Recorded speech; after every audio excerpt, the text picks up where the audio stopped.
സുഹൃത്തുക്കളെ നമസ്കാരം. പുതിയൊരു വീഡിയോയിലേക്ക് എല്ലാവർക്കും സ്വാഗതം. ഈ ഒരു വീഡിയോ ഞാൻ എടുക്കാനുള്ള കാരണം എന്താണെന്ന് വെച്ച് കഴിഞ്ഞാൽ, ഞാൻ വേറൊരു ചാനലിലും വേറൊരു ന്യൂസ് പോർട്ടലൊക്കെ കണ്ടത് റോഡ് മുറിച്ച് കടക്കുമ്പോഴാണ് യുവതിയും അതുപോലെ തന്നെ കുഞ്ഞും മരണപ്പെട്ടത് എന്നുള്ള തരത്തിലാണ്.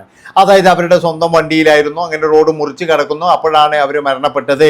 ഇപ്പോഴെന്ന് പറഞ്ഞു കഴിഞ്ഞാൽ ചില വാർത്തകളൊക്കെ കാണുന്നത് വെച്ചാൽ ഫ്ലാറ്റിൽ മരിച്ച നിലയിൽ കണ്ടെത്തുന്നു. അതുപോലെ തന്നെ എന്ന് പറഞ്ഞു കഴിഞ്ഞാൽ ദുരൂഹത തോന്നിക്കുന്നു. എന്താണ് സംഭവിച്ചതെന്ന് നമുക്കറിയില്ല. ഏതായാലും ഇതിന്റെ ദുരൂഹത നീക്കുക തന്നെ വേണം. കാരണം എന്താ, ഇനി വാർത്ത മുക്കാൻ നോക്കുകയാണോ, ഇനി ഇവർക്ക് എന്തെങ്കിലും പ്രശ്നമുണ്ടോ? ചില ആൾക്കാർക്കൊക്കെ അങ്ങനെയാണല്ലോ, വലിയ വലിയ ആൾക്കാരൊക്കെ ആണെങ്കിൽ, അതായത് ഇവരുടെ കൂടെയുള്ളവരൊക്കെ വലിയ വലിയ ടീമോ കൊമ്പൻ സ്ലാവുകളൊക്കെ ആണെങ്കിൽ അവരൊക്കെ പറയും, എന്നാൽ ഈ വാർത്ത എങ്ങനെ കൊടുക്കണ്ട, ഇങ്ങനെ കൊടുത്താൽ മതി എന്ന് പറയും. അതുപോലെ തന്നെ എന്ന് പറഞ്ഞു കഴിഞ്ഞാൽ ചില ആൾക്കാരൊക്കെ ജീവൻ ഒടുക്കി കഴിഞ്ഞാലും വാർത്ത കൊടുക്കുന്നത് എന്താണെന്ന് വെച്ചാൽ തനിയെ അറ്റാക്ക് വന്ന് മരിച്ചു, അതുപോലെ തന്നെയായിരിക്കും. അതായത് കേസൊക്കെ ഉണ്ടാവേ, പക്ഷെ അതൊന്നല്ല, നാട്ടുകാരെ അറിയിക്കുമ്പോഴേ ജീവൻ ഒടുക്കി എന്നൊക്കെ പറഞ്ഞു കഴിഞ്ഞാൽ നാണക്കേടല്ലേ. അതുകൊണ്ട് തന്നെ എന്ന് പറഞ്ഞു കഴിഞ്ഞാൽ മാറ്റി കൊടുക്കുന്ന പരിപാടി ഉണ്ടാകാറുണ്ട്. അപ്പോൾ എനിക്ക് ഒരു സംശയം എന്താണെന്ന് വെച്ച് കഴിഞ്ഞാൽ, എന്നെ ആരും തെറിവൊന്നും പറയാൻ പറ്റണ്ട. കാരണം എന്താ വെച്ചാൽ ഒരു മനുഷ്യനാണ്, നമുക്ക് സ്വാഭാവികമായിട്ട് സംശയം ഉണ്ടാകും. ഞാൻ കേട്ട വാർത്തയാണോ അല്ലെങ്കിൽ ഇവർ ചെയ്ത വാർത്തയാണോ, എന്താണ് തെറ്റെന്ന് നമുക്കറിയില്ല. ഞാൻ ഇപ്പോൾ വൈകുന്നേരം വരെ വായിച്ചിരിക്കുന്നത് എന്താണെന്ന് വെച്ചാൽ, ഷാർജയിൽ വെച്ചുണ്ടായ വാഹന അപകടത്തിലാണ് മരിച്ചത് എന്നുള്ളതാണ്. അതെങ്ങനെ സംഭവിച്ചു? അതാണ് എനിക്ക് ചോദിക്കാനുള്ളത്. അതെങ്ങനെ സംഭവിച്ചു? പല വാർത്തകളും പല തരത്തിൽ വരുമ്പോൾ നാട്ടുകാർ ഇത് എങ്ങനെയാണ് കാണേണ്ടത്, അല്ലെങ്കിൽ നമ്മളൊക്കെ ഇത് എങ്ങനെയാണ് കാണേണ്ടത്, അത് പറ. അതായത് ഇവരൊക്കെ തോന്നിയതുപോലെ വാർത്ത ചെയ്യുന്നു, തോന്നിയതുപോലെ വാർത്ത കൊടുക്കുമ്പോഴേ അവിടെ ചിലപ്പോഴേ ഇവർക്ക് എന്തെങ്കിലും തരത്തിലുള്ള ബുദ്ധിമുട്ടുകൾ അനുഭവിച്ചിട്ടുണ്ടോ, അതുപോലെ തന്നെ ഇവർ ഏതെങ്കിലും തരത്തിലുള്ള ആ ഒരു എന്താ പറയേണ്ടത് ഉപദ്രവം ഭർത്താവിൻ്റെയോ ഭർത്താവിൻ്റെ വീട്ടുകാരുടെയോ ഭാഗത്തു നിന്നും ഉണ്ടായിട്ടുണ്ടോ എന്നുള്ള കാര്യങ്ങളൊക്കെ എന്ന് പറഞ്ഞൊരു ക്ലാരിറ്റി വരുത്തുകയല്ലേ വേണ്ടത്. അതായത് ഇവർ റൂമിലാണ് മരിച്ചു കിടക്കുന്നതെങ്കിൽ അതിലൊരു വലിയ ദുരൂഹതയുണ്ട്. അത് നമ്മളങ്ങനെ പറയുന്ന പോലെ ഒന്നുമല്ല. പിന്നെ ഷാർജ പോലീസാണ് കാര്യങ്ങളൊക്കെ എന്ന് പറഞ്ഞു കഴിഞ്ഞാൽ അവർ ഏറ്റെടുക്കും. അവർ ഇവിടുത്തെ പോലെ എന്ന് പറഞ്ഞു കഴിഞ്ഞാൽ വേറെ ഒരു ഇതിനൊന്നും നിൽക്കൂല. കൃത്യമായിട്ടെന്ന് പറഞ്ഞാൽ ഏറ്റെടുത്ത് അന്വേഷിച്ച് കഴിഞ്ഞതിന് ശേഷം മാത്രമേ ആ ബോഡി വരെ വിട്ടുകൊടുക്കത്തുള്ളൂ. അതുകൊണ്ടാണ് ഞാൻ പറയുന്നത്, ഇത് ഞങ്ങൾക്കാണ് ക്ലാരിറ്റി തരേണ്ടത്. ഇത് അപകടമാണോ, അല്ലെങ്കിൽ വീട്ടിൽ മരിച്ചതാണോ, പിന്നെ ബിസിനസ് തകർച്ചയാണോ? അതുമാത്രമല്ല, ഇവരൊക്കെ എന്ന് പറഞ്ഞാൽ ഓൺലൈൻ ബിസിനസ് ചെയ്യുന്നവരാണെന്ന് പറയുന്നുണ്ട്. അതുകൊണ്ട് തന്നെ എന്ന് പറഞ്ഞു കഴിഞ്ഞാൽ ഇന്ന് ഓൺലൈൻ ബിസിനസ് എന്ന് പറഞ്ഞു കഴിഞ്ഞാൽ വലിയ ലാഭവും മെച്ചമൊന്നുമില്ല. കാരണം എന്താണെന്ന് വെച്ചാൽ ഭയങ്കരമായിട്ടുള്ള മത്സരം നടന്നുകൊണ്ടിരിക്കുകയാണ്. അപ്പോൾ അതുകൊണ്ട് തന്നെ എന്ന് പറഞ്ഞു കഴിഞ്ഞാൽ ഇനി എന്തെങ്കിലും കച്ചവടത്തിൽ എന്തെങ്കിലും ഏറ്റക്കുറച്ചിലുകൾ ഉണ്ടായപ്പോഴേ അവർക്ക് എന്തെങ്കിലും തരത്തിലുള്ള ബുദ്ധിമോശം തോന്നിയതാണോ എന്നുള്ള ഒരുപാട് സംശയങ്ങളാണ് ഉയരുന്നത്. അതായത് അവരങ്ങനെയാണ് മരിച്ചതെങ്കിൽ ഇതാരുടെ ബുദ്ധിയാണ്, അപകടം മൂലമാണ് മരിച്ചത് എന്ന് വരുത്തിയതെന്ന് എനിക്കറിയില്ല. അതായത് ഇനിയിപ്പോൾ ആരാണ് ഇതിൻ്റെയൊക്കെ പുറകിൽ? അപ്പം ഞാൻ അന്വേഷിച്ചപ്പോഴെന്ന് പറഞ്ഞാൽ അവരുടെ മാതാപിതാക്കൾ, ഭർത്താവിൻ്റെ മാതാപിതാക്കളുണ്ട്, അതുപോലെ സഹോദരങ്ങളുണ്ട്, പിന്നെ എന്ന് പറഞ്ഞാൽ ഈ യുവതിയുടെ സഹോദരി തന്നെ അടുത്ത ഫ്ലാറ്റിലുണ്ട് എന്നൊക്കെ പറയുന്നുണ്ട്. കുടുംബം മുഴുവൻ എന്ന് പറഞ്ഞു കഴിഞ്ഞാൽ ദുബായിലാണ്. ഈ വിവരങ്ങൾ അറിഞ്ഞതിൽ പിന്നെ എന്ന് പറഞ്ഞാൽ അച്ഛനും അമ്മയും കണ്ണൂർ ജില്ലയിൽ നിന്നും നേരെ ഷാർജയിലേക്ക് പോയിട്ടുണ്ട് എന്നാണ് അറിയാൻ കഴിഞ്ഞത്. അപ്പോഴും ദുരൂഹത ബാക്കി തന്നെയല്ലേ. അതായത് എങ്ങനെയാണ് മരിച്ചതെന്ന് പറഞ്ഞൂടെ? എന്തിനാണ് ഇത് ഒളിച്ചു വെക്കുന്നത്? അതാണ് മനസ്സിലാകാത്തത്. അപ്പം ഇങ്ങനെ പല കാര്യങ്ങളെന്ന് പറഞ്ഞു കഴിഞ്ഞാൽ ഒളിച്ചു വെക്കും തോറും പറഞ്ഞു കഴിഞ്ഞാൽ ഞാൻ പറഞ്ഞല്ലോ, അതായത് എന്താണ് സംഭവിച്ചത് നമുക്ക് ആർക്കും അറിയില്ല. പക്ഷെ വാർത്തകൾ ഇങ്ങനെ വരുമ്പോൾ ഒരാൾ പോലും തിരുത്താൻ പോലും തയ്യാറാകുന്നില്ല. ഇപ്പം ഞാൻ 2 സ്ഥലത്ത് മനോരമയിൽ കണ്ടു, ഇപ്പോഴും കണ്ട വാർത്ത കണ്ടു. ഇങ്ങനെയൊക്കെ എന്ന് പറഞ്ഞു കഴിഞ്ഞാൽ പറഞ്ഞുകൊണ്ടിരിക്കുന്നത് എന്താണെന്ന് വെച്ചാൽ ഫ്ലാറ്റിൽ മരിച്ച നിലയിൽ നിന്നാണ്. അതായത് ഫ്ലാറ്റിൽ എന്തുകൊണ്ടാണ് മരിച്ചത്, എങ്ങനെയാണ് മരിച്ചത് എന്നുള്ള കാര്യത്തിൽ ഒന്നും ഒരു അറിവുമില്ല. പിന്നെ വേറൊരു കാര്യം ഞാൻ പറഞ്ഞല്ലോ, ഇതിൻ്റെ ഇടയിൽ എങ്ങനെയാണ് ആ ഒരു അപകട വാർത്ത വന്നത്, അതും ഒരു ദുരൂഹത തന്നെയല്ലേ. അതായത് നമുക്കിവിടെ മാത്രമല്ല അവിടെയും ദുരൂഹതയുണ്ട്.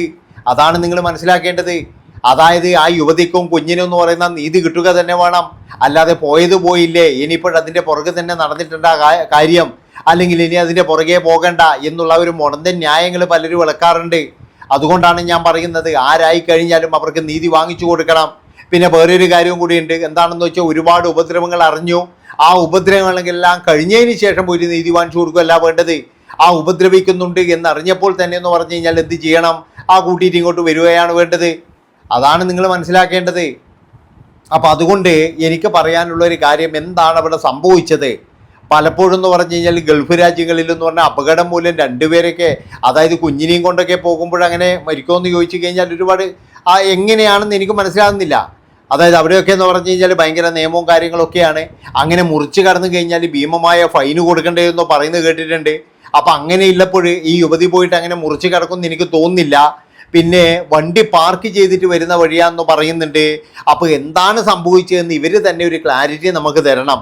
അതായത് വീട്ടിൽ വെച്ച് മരിച്ചതാണോ, അല്ലെങ്കിൽ റോഡ് അപകടത്തിൽ മരിച്ചതാണോ, എന്താണ് സംഭവിച്ചത്, എന്താണ് ഇതിൻ്റെ പിന്നിലെ കാര്യങ്ങൾ. പലപ്പോഴും എന്ന് പറഞ്ഞാൽ വലിയ വലിയ ആൾക്കാരൊക്കെ, അല്ലെങ്കിൽ എന്ന് പറഞ്ഞാൽ ഭർത്താവിൻ്റെ വീട്ടുകാരൊക്കെ എന്ന് പറഞ്ഞാൽ നല്ല പിടിപാടും കാര്യങ്ങളൊക്കെ ഉള്ളതാണെങ്കിൽ ഇതൊന്നും ഒരിക്കലും പുറത്തു വരാൻ പോകുന്നില്ല. അതാണ് നിങ്ങൾ മനസ്സിലാക്കേണ്ടത്. അതുകൊണ്ട് തന്നെയാണ് ഞാൻ പറയുന്നത്, ഷാർജ പോലീസിലായതുകൊണ്ട് പിന്നെ കുഴപ്പമില്ല. നേരെ മറിച്ച് എന്ന് പറഞ്ഞാൽ നാട്ടിലൊക്കെ എന്ന് പറഞ്ഞാൽ ഇത്രയും പച്ചെന്നോണം പറയുന്നുണ്ടെങ്കിൽ എന്തൊക്കെ സംഭവങ്ങൾ ഓരോ സ്ഥലത്തും സംഭവിക്കുന്നുണ്ടാകും. അതിനൊന്നും തെളിവോ കാര്യങ്ങളോ ഇല്ലാതെ എത്ര പേർക്ക് നീതി നിഷേധിക്കപ്പെട്ടിട്ടുണ്ടാകും. അതാണ് നിങ്ങൾ മനസ്സിലാക്കേണ്ടത്. ഇതിപ്പോഴെന്ന് പറഞ്ഞാൽ അതിൻ്റെ അകത്ത് വായിച്ചിരിക്കുന്ന കമൻറ്റുകളും കാര്യങ്ങളൊക്കെ കണ്ടു കഴിഞ്ഞാൽ എനിക്ക് തന്നെ തല കറങ്ങിപ്പോകുന്നത്. കാരണം ഇത് ആരാണ്, എന്താണ്, എങ്ങനെയാണ് മരിച്ചിരിക്കുന്നത്? കണ്ണൂർ സ്വദേശികളാണെന്നറിയാം. അതുപോലെ തന്നെ എങ്ങനെയാണ് മരിച്ചത് എന്നുള്ളത് മാത്രം ഒരാൾക്കും അറിയില്ല. ഇനിയിപ്പോൾ ഇതും അന്വേഷിച്ചിട്ട് എന്ന് പറഞ്ഞാൽ ഓരോ പത്ര ഓഫീസിലേക്ക് പോകാൻ കഴിയുമോ നമുക്ക്? അതുകൊണ്ടാണ് ഞാൻ പറയുന്നത്, ക്ലാരിറ്റി വരുത്തണം. എന്താണ് ആ സഹോദരിക്കും മകൾക്കും സംഭവിച്ചത് അത് അറിയാനുള്ള ഒരു ഇത് അവരുടെ ബന്ധുക്കളെ പോലെ തന്നെ നാട്ടുകാർക്കും ഉണ്ട് എന്നാണ് എനിക്ക് പറയാനുള്ളത്. അല്ലാതെ ഇതിൻ്റെ പേരിൽ എന്ന് പറഞ്ഞു കഴിഞ്ഞാൽ എല്ലാം കഴിഞ്ഞില്ലേ, എല്ലാം കഴിഞ്ഞതിന് ശേഷം എന്തിനാടാ വന്നത്, അല്ലെങ്കിൽ എല്ലാം കഴിഞ്ഞില്ലേ നീ എന്തിനാ ഇപ്പോഴും വന്നത് എന്നൊന്നും ചോദിച്ചിട്ട് വരണ്ട. അവർ എങ്ങനെയാണ് മരിച്ചത് എന്ന് അറിയാനുള്ള ഒരു ഇത് നമുക്കുണ്ട്. അതായത് ആരെങ്കിലും അവരെ അപായപ്പെടുത്തിയതാണോ, അല്ലെങ്കിൽ തീർച്ചയായിട്ടും അവരെ എന്താണെന്ന് വെച്ച് കഴിഞ്ഞാൽ അവരെ തള്ളിയിട്ടതാണോ, ഇങ്ങനെയുള്ള ഒരുപാട് ചോദ്യങ്ങളും കാര്യങ്ങളും ഉണ്ട്. അതുപോലെ തന്നെ എന്ന് പറഞ്ഞു കഴിഞ്ഞാൽ അവിടെ ബിസിനസ് നടത്തുന്ന അവരെ ബിസിനസ്സിൽ എന്തെങ്കിലും സംഭവിച്ചിട്ടുണ്ടോ, ബിസിനസ്സിൽ ഇനി എന്തെങ്കിലും ഏറ്റക്കുറച്ചിൽ വന്നിട്ടുണ്ടോ, ഇതൊക്കെ എന്ന് പറഞ്ഞൊരു സംശയം തന്നെയാണ്. അതുകൊണ്ടാണ് പിന്നെ ഭർത്താവ് എന്ന് പറയുന്ന മനുഷ്യൻ അയാൾ എങ്ങനെയുള്ളതാണ്, അവരുടെ മാതാപിതാക്കളും അവിടെ തന്നെയുണ്ട്. അതുകൊണ്ട് തന്നെ എന്ന് പറഞ്ഞു കഴിഞ്ഞാൽ ഏതെങ്കിലും തരത്തിലുള്ള പ്രശ്നങ്ങൾ ഉണ്ടായിട്ടുണ്ടോ, ഇതൊക്കെ അന്വേഷിക്കേണ്ടതാണ്. പിന്നെ വേറൊരു കാര്യം, ഇവരിനിപ്പോൾ റോഡ് അപകടത്തിൽ തന്നെയാണ് മരിച്ചതെങ്കിൽ അതും അന്വേഷിക്കണം. കാരണം എന്താണെന്ന് വെച്ച് കഴിഞ്ഞാൽ ഒരിക്കലും അവരങ്ങനെ മരിച്ചതാകാൻ സാധ്യതയില്ല. അവർ ചിലപ്പോഴും എന്ന് പറഞ്ഞു കഴിഞ്ഞാൽ ഈ വീട്ടിലുള്ള എന്തെങ്കിലും പ്രശ്നം കൊണ്ട് കൂടി പോയി ചാടിക്കൊടുത്തതാണോ എന്നുള്ള ഒരു സംശയവും കാര്യങ്ങളൊക്കെ ഉണ്ട്. ഇതിപ്പോൾ വാർത്ത പോയിട്ടിട്ട് നമുക്ക് എല്ലാവർക്കും എന്ന് പറഞ്ഞു കഴിഞ്ഞാൽ ഇപ്പോൾ കിളി പോയിട്ടാണ് ഉള്ളത്. എങ്ങനെയാണ് മരിച്ചത് എന്നുള്ളത് മാത്രമില്ല, 2-3 മാധ്യമങ്ങളിൽ വേറെ വേറെ കാര്യങ്ങളാണ് വന്നുകൊണ്ടിരിക്കുന്നത്. അതുകൊണ്ടാണ് ഞാൻ പറയുന്നത്, ആര് മരിച്ചു കഴിഞ്ഞാലും അവർക്ക് നീതി വാങ്ങിച്ചു കൊടുക്കണം.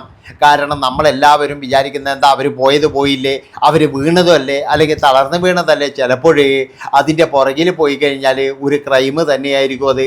അതാണ് നിങ്ങൾ മനസ്സിലാക്കേണ്ടത്. അല്ലാതെ നമ്മൾ വിചാരിക്കുന്ന പോലെ എന്ന് പറഞ്ഞാൽ എല്ലാവരും നല്ലവനൊന്നുമല്ല, ഇതിൻ്റെ അകത്ത് കെട്ടവരും ഉണ്ടാകും. ഇപ്പോൾ ഈ സ്ത്രീയുടെ കാര്യത്തിൽ എന്ന് പറഞ്ഞാൽ ഇവർ ബിസിനസ്സിൽ എന്തെങ്കിലും ഫൗള് കാണിച്ചതാണോ, അല്ലെങ്കിൽ ഇവർക്ക് തന്നെ എന്തെങ്കിലും സംഭവിച്ചതാണോ എന്നൊന്നും നമുക്കറിയില്ല. ഏതായാലും നമുക്ക് നാളത്തെ ആ ഒരു വാർത്തയും കൂടി കേട്ട് അതുവരെ എന്ന് പറഞ്ഞു ഏതായാലും നമുക്കൊരു കാര്യം ഇത്രയും പറഞ്ഞുകൊണ്ട് ഈ ഒരു വീഡിയോ ഇവിടെ വെച്ച് വൈൻഡപ്പ് ചെയ്യാണ്. ഇഷ്ടപ്പെട്ട് കഴിഞ്ഞാൽ എല്ലാവരും ചാനൽ സബ്സ്ക്രൈബ് ചെയ്ത് കൂടെ കൂടിക്കോ. നന്ദി, നമസ്കാരം.